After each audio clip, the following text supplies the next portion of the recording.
ఎవరు ఏ బాధలో ఉన్నారో నీ చుట్టూ ఉన్న ప్రజలు, నీ బంధువులే కావచ్చు, నీ స్నేహితులే కావచ్చు, నీ చుట్టూ ఉన్న ప్రజలు ఎవరైనా కావచ్చు, నువ్వు ఉద్యోగం చేసే దగ్గర, వ్యాపారం చేసే దగ్గర, వ్యవసాయం చేసే దగ్గర, చదువుకునే దగ్గర, వృత్తి పని చేసే దగ్గర, కూలి పని చేసే దగ్గర, నీ చుట్టూ ఉన్న ప్రజలు ఎవరు ఏ బాధలో ఏ సమస్యలో ఉన్నారో నీకు తెలిసినప్పుడు, వాళ్ళు ఎన్ని సంవత్సరాల నుంచి ఆ బాధ అనుభవిస్తున్నారో నీకు తెలిసినప్పుడు, వాళ్ళు ఎన్ని దినాలుగా దీర్ఘకాలంగా ఆ కష్టాల్లో, ఆ బాధల్లో, ఆ సమస్యల్లో ఉన్నారో నీకు తెలిసినప్పుడు,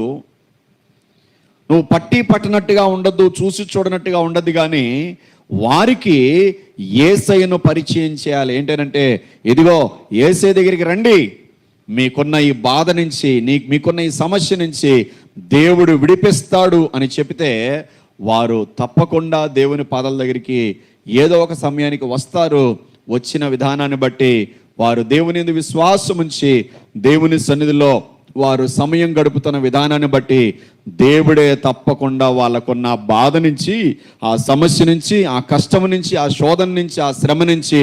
విడిపిస్తాడు. హల్లెలూయా, విడిపిస్తాడు.